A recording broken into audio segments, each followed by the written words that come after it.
My sister's wedding cost my parents $80,000. My contribution to her future happiness, according to them, was worth a $40 Target gift card. No, that's not a typo. There are no missing zeros. $40. The kind of gift you give a co-worker you barely know for a secret Santa exchange. My name is Jocelyn. I'm 29, I work in marketing, and for my entire life I've been the backup daughter. It's a role I never auditioned for, but was born into. In our family, there are two roles, the star and the stagehand.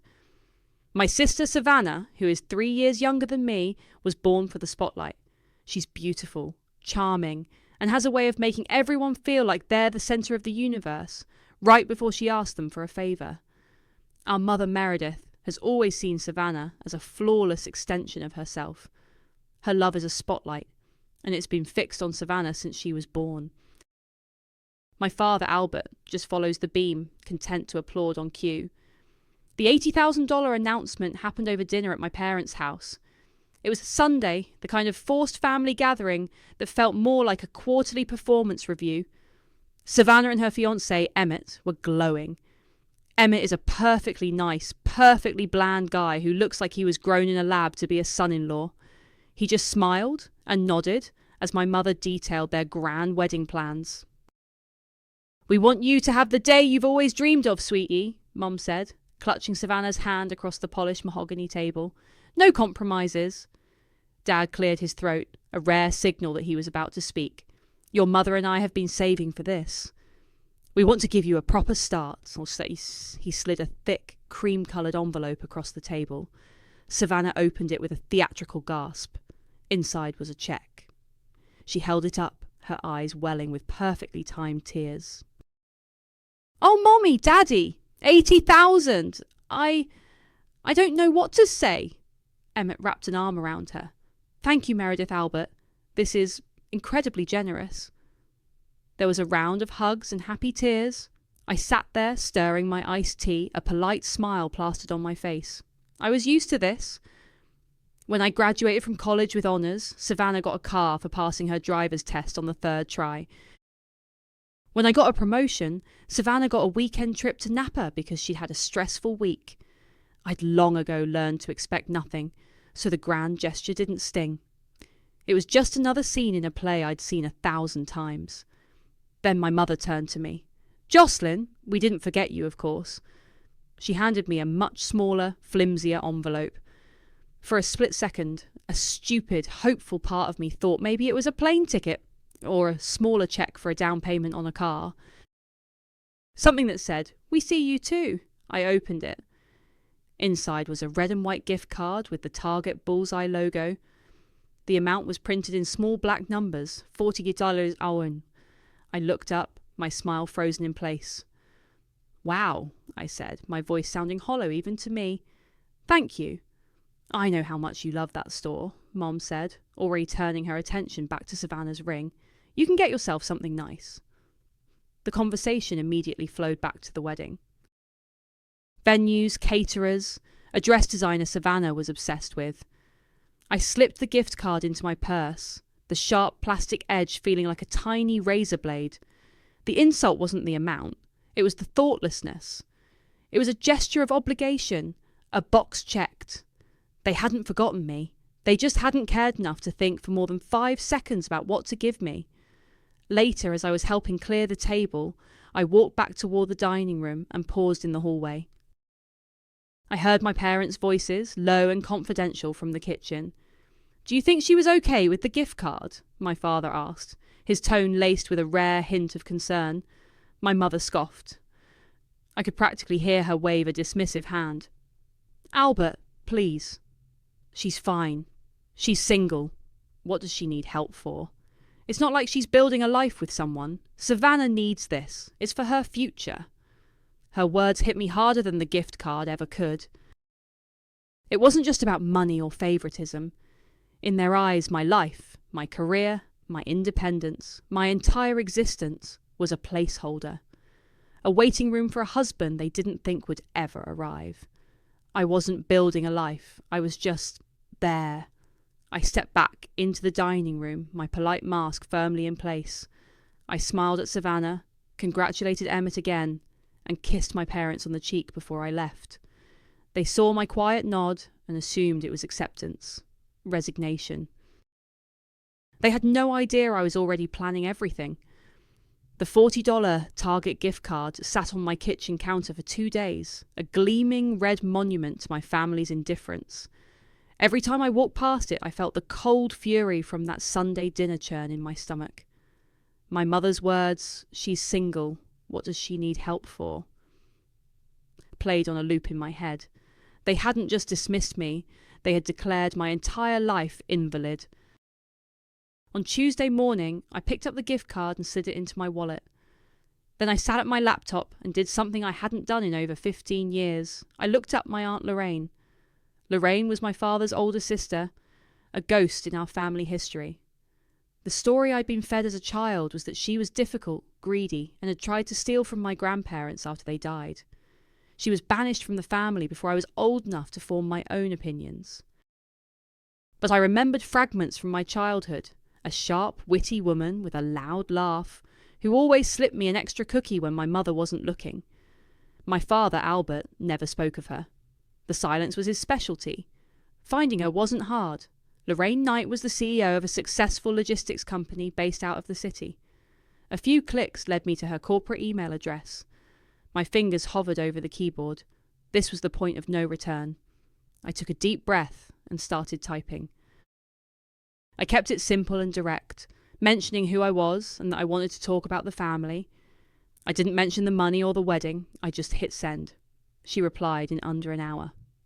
"Let's meet. Thursday 7 p.m, the Biltmore Bar." The Biltmore was old money and quiet power, all dark wood and leather armchairs.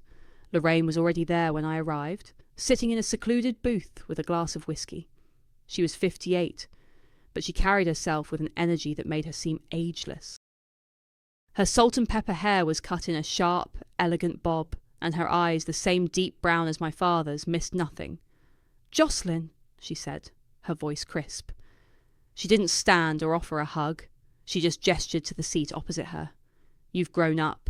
"So have you," I replied, and a flicker of a smile touched her lips. I told her everything. The years of being sidelined, the constant praise heaped on Savannah, the quiet dismissals from my parents. I ended with the story of the $80,000 check and the $40 gift card. I laid it all out, not as a plea for sympathy, but as a statement of facts. When I finished, she took a slow sip of her whiskey. "Let me tell you what really happened with your grandparents' estate," she said.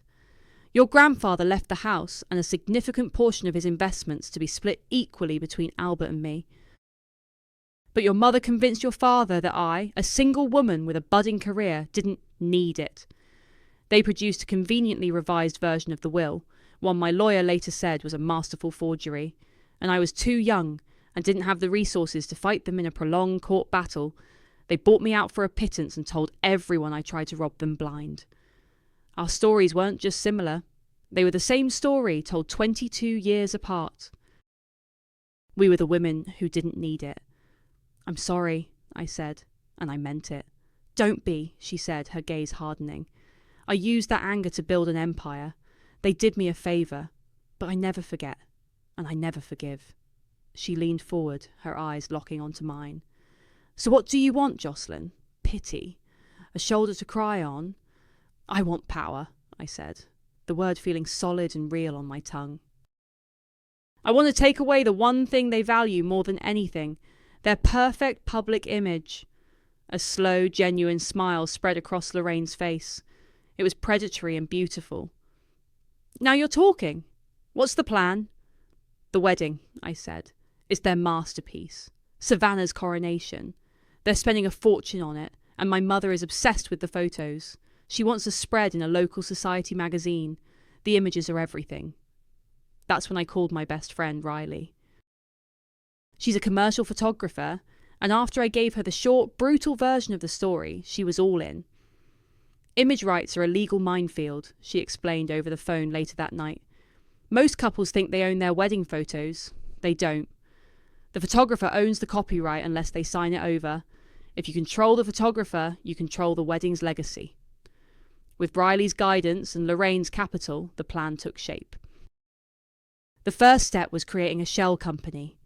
A simple LLC, we called it Abbey River Studios. The name was a quiet little jab. Abbey was my grandmother's name, the one they had cheated. River was for Rivera. Lorraine handled the legal paperwork, and within a week, it was a legitimate business entity. My name was nowhere near it. The ownership was buried in a trust managed by Lorraine's law firm. That Friday, I met Lorraine for lunch. She slid a folder across the table. Inside were the incorporation documents for Abbey River Studios. She raised her glass of iced tea. To new business ventures. I clinked my glass against hers. A cold, thrilling resolve settled over me. This wasn't just about a gift card anymore. This was about reclaiming a debt that had been compounding for decades. Lorraine smiled, a glint in her dark eyes. Let's make your sister's wedding unforgettable for them. The next few weeks were a masterclass in covert operations. My marketing background proved surprisingly useful for building a fake business from scratch. With Riley's help, we created a sleek, professional-looking website for a non-existent company called Elysian Moments Photography. We populated it with stock images and glowing, fabricated testimonials. It looked expensive, exclusive, and exactly like the kind of studio my mother would be impressed by. Finding the right photographer was the most critical piece. Riley vetted dozens of portfolios. We needed someone with exceptional skill, discretion, and a willingness to work under a very specific contract for a very generous fee. That's how we found Trinity Little. She was a 35-year-old artist with a lens, known for her candid, emotionally resonant work. More importantly, she was a freelancer who often contracted with larger studios for high-paying gigs. Lorraine's money made the offer irresistible. We offered Trinity double her usual rate for a premium wedding. The catch was in the contract drafted by Lorraine's shark of a lawyer. It stipulated that Elysian Moments Photography, and Trinity by extension, was a contractor hired by a parent media company, Abbey River Studios. The contract included a clause, buried in dense legalese, that assigned all copyright, licensing, and distribution rights for any and all media captured at the event to Abbey River Studios, in perpetuity across the universe. Trinity was essentially a gun for hire. She'd get a huge payday, and we'd get the ammunition. She signed without a second thought. The next step was getting my mother to hire her. I brought it up casually over the phone. Hey, Mom, I know you and Savannah are looking for a photographer. My friend Riley knows this amazing artist, Trinity Little. She's apparently very exclusive, but she works with a studio called Elysian Moments. Her work is stunning. You should look her up. That was all it took. One look at the professionally faked website and the promise of exclusivity, and Meredith was sold. She called them the next day. The Trojan horse was inside the gates.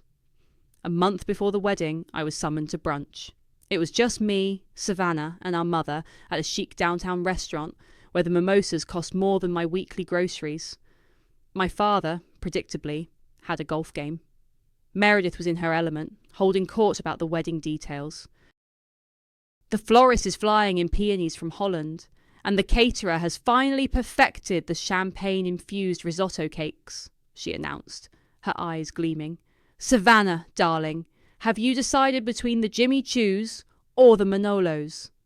Savannah, looking every bit the blissful bride, sighed dramatically. It's so hard, Mom.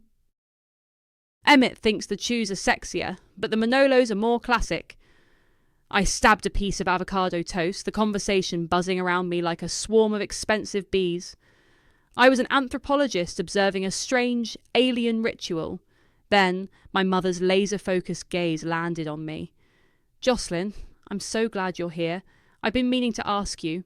Since you're not in the bridal party, I was hoping you could do us a little favour on the day. I braced myself. We'll need someone organised to manage the gift table, she said, her tone bright and breezy, as if she were offering me the deal of a lifetime. Just to make sure everything is labelled correctly and moved to the car at the end of the night. You're so good at that sort of thing. There it was. I wasn't a guest. I wasn't family. I was staff. Unpaid, of course. I felt Savannah's eyes on me, a flicker of something, pity, satisfaction, before she looked away. "Of course," I said, my voice even. "Happy to help." My mother beamed, pleased that the problem of my existence at the wedding had been so neatly solved. "Wonderful. That's one less thing to worry about." After the brunch, I sat in my car in the parking garage for a full 10 minutes. The engine was off. The only sound was the faint hum of the fluorescent lights overhead. I looked at my reflection in the rearview mirror. My face was a placid mask, the smile I'd been holding for the past 2 hours still faintly etched around my mouth. I watched myself as I let it drop. The corners of my lips turned down, my eyes went flat. Then I practiced. I smiled again, a wide, bright, happy smile. It looked completely fake. I tried again, softening it, making it look genuine. I rehearsed the face I would need to get through the next month, the face of the helpful, forgotten daughter. When I got home, the formal wedding invitation was in my mailbox, thick cardstock, embossed with gold calligraphy. I opened the RSVP card. "Will you be celebrating with us?" it asked, with check boxes for accepts with pleasure and declines with regret. I took a black pen and put a firm, deliberate check in the box next to declines with regret. I sealed the envelope and dropped it in the mail. My family would receive it in a day or two. They would assume I was throwing a tantrum, that I was too hurt to come. They'd be wrong. I had no intention of working the gift table. I wouldn't be a guest either, but I was definitely going to attend in my own way. My RSVP landed like a small, polite grenade. My mother called me, her voice a tight coil of fury. "What is the meaning of this, Jocelyn? Declines with regret? Are you trying to embarrass me?" "No, Mom," I said calmly, staring out my apartment window. "I just won't be able to make it. I have a prior commitment." "A prior commitment? To what?" "It's your sister's wedding," she shrieked. "This is unbelievably selfish. After everything we've done for this family." I didn't bother arguing. I just repeated that I was sorry I couldn't be there and ended the call. Savannah sent a series of pleading texts, full of sad face emojis, about how much she wanted me there. I knew it was less about sisterly love and more about maintaining the perfect family portrait. A missing sister would raise questions. I ignored them. With the wedding logistics handled, Lorraine and I moved on to phase 2. She called it due diligence. I called it digging for skeletons. Armed with the login information for my parents' old online accounts, passwords I'd known since I was a teenager tasked with paying their bills online, I started exploring. It wasn't technically illegal. I had implied consent from years of managing their digital lives. What I found was more than I ever expected. My father, the passive, quiet man who just wanted to play golf, wasn't just an enabler. He was an active participant. I found statements for offshore accounts in the Cayman Islands, opened shortly after my grandparents' deaths. There were carefully structured transfers, amounts just under the legal reporting limit, moving money from his domestic business accounts to these hidden funds. It smelled like textbook tax fraud. My mother's name was on the accounts too. Her obsession with appearances wasn't just about social standing. It was about funding a lifestyle built on stolen money and deceit. The most interesting discovery was a series of emails between my father and Emmett's father from a year ago, discussing the merging of their family assets through marriage. It wasn't a love match, it was a business deal. Emmett, the bland, agreeable fiancé, was a pawn in their game, and Savannah was the prize. I wondered if Emmett knew. He seemed too simple to be complicit, but maybe that was the point. I decided to test the waters. I created a new, anonymous email address and sent him a simple message. It contained only a screenshot of one of the offshore account statements with no explanation. I sent another a few days later with a link to an article about international tax evasion laws. I didn't know what he would do with the information, but I wanted to plant a seed of doubt. A man about to marry into a family should know exactly what he's getting into. 2 weeks before the wedding, I attended Savannah's bridal shower. It was a pastel nightmare of macarons, champagne, and gushing women held at my parents' house. I was a ghost at the feast, drifting through the rooms with a polite smile fixed on my face. I brought a socially acceptable gift, a set of expensive knives from their registry, and watched the proceedings from a safe distance. My mother floated through the crowd, accepting compliments on the house, the food, the sheer perfection of her daughter. Savannah sat on a throne-like chair, surrounded by a mountain of presents, opening each one with a practiced squeal of delight. Towards the end, she stood up to give a toast, her champagne flute held high. "I just want to thank you all for being here," she said, her voice thick with emotion. "I am so, so lucky. I have the most wonderful parents, the most amazing fiancé, and a life that is truly a dream come true." She paused, her eyes scanning the room and landing on me for a brief, pointed moment. I know not everyone gets to be this fortunate, and I just feel so incredibly blessed to be the lucky one. It was a perfectly crafted line, a passive-aggressive dart aimed straight at me. The other guests just saw a humble, grateful bride. I saw the truth. She wasn't just the favourite, she revelled in it. She liked being the winner in our silent, lifelong competition. I slipped away while she was opening the last of her gifts. I went to my father's home office, a room I hadn't been in for years. I knew what I was looking for. Lorraine had told me about a safe hidden behind a framed print of a golf course. It took me less than a minute to find the combination. It was Savannah's birthday. Inside, among property deeds and stock certificates, was a faded manila envelope. My hands trembled slightly as I opened it. It contained my parents' prenuptial agreement from 1988. It was a standard document, except for one handwritten addendum concerning future inheritances. It stated that any assets inherited by either party would be considered shared marital property. And there, next to my father's signature, was a clause specifically mentioning the anticipated inheritance from his parents, with a line for his sister's name. But Lorraine's name wasn't there. It had been crudely scratched out with a heavy black pen. This was it. The smoking gun. It wasn't just a forged will, it was premeditated fraud, documented in their own hand. I took out my phone and snapped a clear, high-resolution photo of the document. This one piece of paper was enough to give Lorraine's lawyers the legal grounds to reopen the entire inheritance case. The foundation of my parents' perfect life was about to crack. The day of the wedding arrived, a perfect, sun-drenched Saturday in early June. I spent the morning at a coffee shop, nursing a latte, and scrolling through a novel on my tablet. My phone buzzed intermittently with texts, first from my mother. "It's not too late to change your mind. Don't do something you'll regret." Then from Savannah, a single forlorn photo of her in her wedding gown, captioned, "Wish you were here." I archived them both without replying. My family assumed I was at home, sulking in my lonely single-daughter apartment. They couldn't have been more wrong. The wedding was being held at a sprawling, opulent vineyard an hour outside the city. It was the kind of place that charged a premium for rustic charm. My parents had spared no expense. As the ceremony time approached, I logged into a private, password-protected link. Trinity, our photographer, had set up a discreet live stream from a camera positioned at the back of the outdoor ceremony space. It was intended for a sick relative of Emmett's, but I had the password. From my quiet corner of the coffee shop, I watched my sister become a wife. She glided down an aisle carpeted in white rose petals, her dress a cloud of designer lace. My father walked beside her, looking proud and emotional, a role he played to perfection. My mother sat in the front row, dabbing at her eyes with a silk handkerchief, the very picture of a loving matriarch. The florals were, as she'd bragged, flown in from Italy.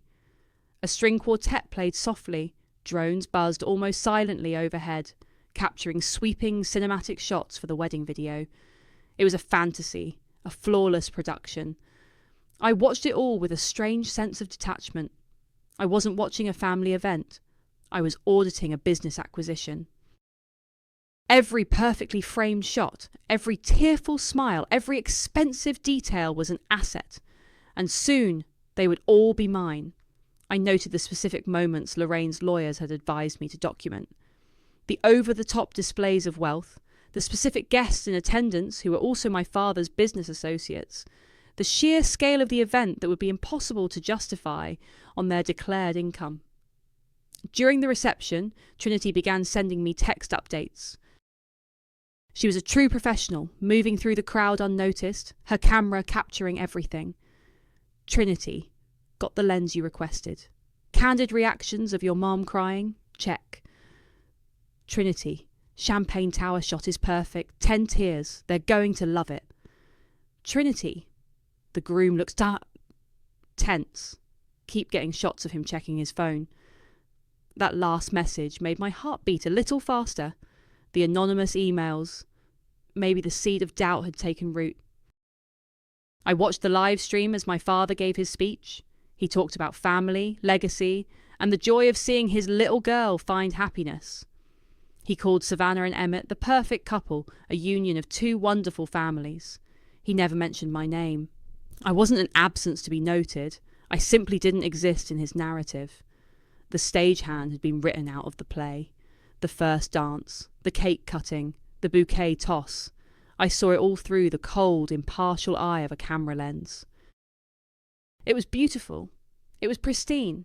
And it was all evidence. As the party wound down, just after the couple made their grand exit through a tunnel of sparklers, I packed up my tablet. I walked home, the evening air cool and pleasant. Back in my apartment, I opened my laptop and navigated to the secure online portal Riley had set up for Abbey River Studios. Trinity had been uploading files throughout the day.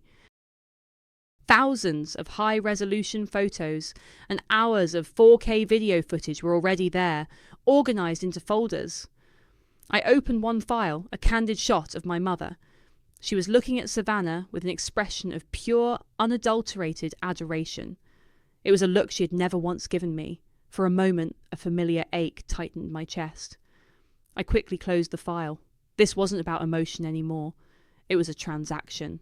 I took a deep breath, my cursor hovering over a button on the screen. It was labelled Maps, Finalise and Transfer Ownership. This action would move every single file into a secure, encrypted server owned and controlled exclusively by Lorraine's law firm. It would also trigger an automated notification to Trinity that the contract was complete and her final payment was on its way. The media would be ours legally and irrevocably. I clicked the button. A progress bar appeared on the screen. 10%, 40%, 80%, 100%. A message flashed. Transfer complete. I closed the laptop. The silence in my apartment felt profound. The party was over. The assets were secured. All that was left was to send the bill. For the next 48 hours, I lived in a state of suspended animation. My part was done. Now I just had to wait for the fallout. Savannah and Emmett were on their honeymoon in Bora Bora, a trip undoubtedly funded by my parents. Their social media was a flood of perfect sun-kissed photos taken on their phones, white sand, turquoise water, infinity pools. They were blissfully unaware that the official memories of their $80,000 wedding were locked in a digital vault. On Monday afternoon, it happened. My phone buzzed with a notification from the family group chat. It was a message from my mother. Meredith, has anyone heard from the photographer? Savannah is asking for a few preview shots and they haven't sent anything. I watched the message, a silent observer. A few minutes later, Savannah replied, a string of emojis conveying her impatience. Savannah, I know. I want to post the one of my dress. They said we'd have a sneak peek by now. I knew from Trinity that the final files, per her contract with my mother, were scheduled for delivery at 3 p.m. that day. At 3:01 p.m, my phone exploded. It started with a text from Savannah. WTF, is this? Then the group chat lit up. It was a screenshot of an email. The sender was Elysian Moments Photography. The email was polite, professional, and utterly devastating. It explained that while the photos and videos were ready, the studio was legally unable to release them. It went on to state that all copyright and distribution rights for the media from the event belonged exclusively to a company called Abbey River Studios. Any unauthorized use, publication, or distribution of the images would be a violation of federal copyright law. For licensing inquiries, they were directed to a specific lawyer at Lorraine's firm. My mother called me immediately. I let it go to voicemail. She called again. I silenced my phone. Then the text started, a frantic, incoherent barrage. Meredith. Jocelyn, call me right now. This is your fault. I know it is. Meredith. What is Abbey River Studios? Who are these people? Meredith. You are trying to ruin your sister's life. You have always been jealous. I read the messages, my expression unreadable. Jealousy. That was their easy, convenient explanation for everything. It was simpler than admitting they had created this situation, that my actions were a direct consequence of theirs. The phone rang again. This time it was my father. I was surprised he had the nerve. I answered. Jocelyn? His voice was strained. Your mother is hysterical. You need to fix this. There's nothing to fix, Dad, I said, my voice flat. The contract was signed. The terms are clear. What contract? What are you talking about? This is blackmail. It's business, I replied. Something you, of all people, should understand. I hung up before he could respond. That night, I couldn't sleep. The adrenaline had worn off, replaced by a hollow ache. I found myself thinking about a piano recital when I was 9. I had practiced a difficult piece for months, my small fingers aching. I played it perfectly. At the end, I looked out into the audience and saw my parents clapping, but their eyes were on Savannah, who was fidgeting in the front row. Later at home, my grandfather gave Savannah a small plastic trophy he'd bought at a party store. For being such a good listener, he'd said, prompted by my mother. I got a pat on the head. Even my success had been a backdrop for her celebration. The next morning, I did something I hadn't planned on. I logged into my rarely used Instagram account. I posted a simple text-based image. Black background, white letters. It read, "Some things look priceless, but they aren't." They never saw the price tag until the receipt hit. I didn't tag anyone. I didn't add a caption. I just posted it and closed the app. Within hours, it had been picked up. One of Savannah's bridesmaids must have seen it and connected the dots. It was shared, screenshotted, and reposted. Local gossip blogs, hungry for drama among the city's elite, started sniffing around. My cryptic post, combined with the sudden radio silence on Savannah's feed about her wedding photos, created a perfect storm of speculation. The story of the bride with no pictures began to spread. My silent rebellion was starting to make a lot of noise. The situation escalated faster than I could have imagined. Lorraine's law firm was a brick wall. Every frantic call from my parents and their lawyer was met with the same calm, unyielding response. Abbey River Studios own the media, and any licensing discussion would begin at a figure that made the $80,000 wedding budget look like pocket change. My mother, accustomed to getting her way through sheer force of will, was powerless. She couldn't bully a legal contract. The story went from local gossip to a minor regional scandal. My Instagram post had given it a hook, the receipt. People were fascinated by the idea of a lavish wedding held hostage. My mother's carefully curated world, built on the illusion of effortless perfection, was cracking under the public scrutiny. Then Lorraine made her move. Her legal team sent a formal letter to my parents. It didn't mention the wedding photos. Instead, it informed them that new evidence had come to light regarding the execution of my grandparents' will. It mentioned a fraudulent prenup, offshore accounts, and decades of tax evasion. It politely suggested that a private settlement would be in their best interest to avoid a lengthy, public, and potentially criminal investigation. The wedding photos were never the endgame. They were the leverage. My parents were trapped. Fighting the inheritance claim would mean having their finances dissected in court, exposing the very secrets I'd uncovered. The threat of an IRS audit, which Lorraine's lawyers hinted would be an inevitable consequence, was the final nail in the coffin. They agreed to negotiate. The meeting place was Lorraine's choice, and it was a stroke of theatrical genius. It was the studio of a local daytime talk show, City Spotlight, a show my mother religiously watched and had once bragged Savannah would appear on after her wedding. The host was a friend of Lorraine's, and the studio was closed for maintenance.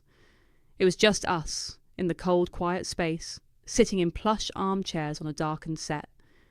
My parents looked smaller under the harsh studio lights, stripped of their familiar home field advantage. My mother's face was a mask of rage and disbelief. My father just looked tired, his shoulders slumped in defeat. Lorraine sat beside me, calm and composed, a shark in her natural habitat. "What is this, Jocelyn?" my mother hissed, ignoring the lawyers in the room. "A public spectacle? You're airing our family's dirty laundry for what? A little attention?" "My laundry has been dirty for 29 years, I said, my voice steady. "I just decided to finally wash it." Lorraine's lawyer laid out the terms. It was a complete rout. They would pay Lorraine the full value of her stolen inheritance, adjusted for 3 decades of inflation and investment growth. They would also establish a trust in my name, a figure that was, not coincidentally, 10 times the amount they had given Savannah. It was a settlement, not a gift. It was restitution. My father stared at the documents, his face pale. "We can't afford this." "You can't afford not to," Lorraine said coolly.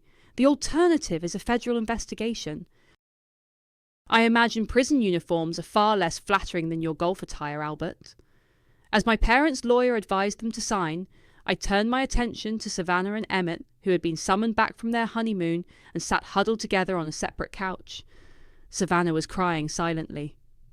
"And what about the photos?" she asked, her voice trembling. "Can we have them now?" I looked at her. The golden child, her perfect dream curdling into a nightmare. "No." Just then, Emmett cleared his throat. He stood up, looking not at Savannah, but at me. "I got your emails," he said quietly. "I did some digging of my own. My father confirmed it. This whole marriage would say it was a merger." He looked at Savannah, and for the first time, I saw something other than bland adoration in his eyes. It was disillusionment. "I can't do this. I can't be part of this family." He turned and walked out of the studio without a backward glance. Savannah let out a strangled sob. The sound echoed in the cavernous room. Her perfect wedding, her perfect fiancé, her perfect life, all gone. My parents signed the papers in stunned silence. The deal was done. As we got up to leave, my mother shot me a look of pure hatred. "I hope you're happy," she spat. "You've destroyed this family." "No," I said, meeting her gaze without flinching. "I just held up a mirror." Outside, the city lights seemed brighter. The air felt cleaner. Lorraine stopped me on the sidewalk and handed me a thick envelope. "Your cut of the inheritance they stole," she said, her voice softer than I'd ever heard it. "The first of many payments." I looked at the envelope, then at her. We weren't just allies, we were survivors. We were the women who supposedly didn't need it, and we had just taken it all back. The weeks following the settlement were quiet, but the reverberations were loud. The internet, having caught the scent of a spectacular family implosion, didn't let go easily. Memes of a bride with a pixelated face and captions like 404 wedding not found made the rounds. My Instagram post was legendary in certain circles. I became the anonymous anti-hero of the wedding scandal of the year. I watched it all from a distance, a ghost I had created. Savannah's retreat from the world was swift and total. Her vibrant social media presence vanished overnight. The last I heard, through a mutual acquaintance, was that she had filed for an annulment and moved to a different state to live with a friend. She couldn't handle the social shame, the humiliation of her perfect narrative being so publicly and brutally erased. There was a part of me that felt a sliver of pity, but it was shallow and fleeting. She had stood on my back to reach the spotlight her whole life. Now she knew what it felt like to be in the dark. My parents' downfall was less dramatic, but more systemic. As Lorraine predicted, an anonymous tip to the IRS triggered a comprehensive audit of their finances and my father's business. The offshore accounts were a treasure map for the investigators. They lost their standing in the community, their reputation tarnished by whispers of fraud and family betrayal. My mother could no longer hold court at charity luncheons. Her friends, loyal only to status, quietly distanced themselves. They were forced to sell the house, my childhood home, to cover their legal fees and the first of their payments to Lorraine and me. Their perfect world wasn't just cracked, it was condemned. I didn't feel the elation I expected. There was no triumphant fist pump, no cinematic victory lap. Instead, there was a quiet, profound sense of release, like a muscle that had been clenched for decades had finally gone slack. The anger that had fueled me for so long had burned itself out, leaving behind a clean, empty space. With the first instalment of the settlement, I did two things. First, I quit my job. My marketing career had been a means to an end, a way to prove my worth and independence. I didn't need it anymore. Second, I worked with Lorraine's financial advisor to set up a charitable foundation. We funded a scholarship program for gifted kids from low-income families, the ones who get overlooked, the ones who are told they don't need the resources because they're already smart enough to get by on their own. The stagehands. I named it the Abbey Knight Foundation after my grandmother and my aunt. I never released the wedding photos. They remain on a secure server, a digital ghost of a day that never truly was. They were never the prize. They were just the key to the lock. Riley and I took a trip to Italy that fall, a trip I paid for with the interest from my first settlement payment. We drank wine in Tuscany and ate pasta in Rome. One evening, sitting on a balcony overlooking the city, she asked me if it was worth it. It wasn't about the money, I told her, swirling the red wine in my glass. It was about the line item. They had me listed as a 0 in their life's budget. I just submitted a revised invoice. Revenge didn't fix me. It didn't magically heal the childhood wounds or erase the years of feeling invisible, but it reminded me I was never broken, just ignored. Seeing my parents' empire crumble didn't bring me joy, but seeing Lorraine get what she was owed, seeing a path forward for myself that I built on my own terms, that brought me peace. I still have the $40 Target gift card. It's tucked away in a drawer with old birthday cards and photos. Sometimes I take it out and look at it. It's a reminder of how small they thought I was, and how wrong they were. It's a receipt for a debt that has finally, irrevocably, been paid in full. They called it petty. I call it even.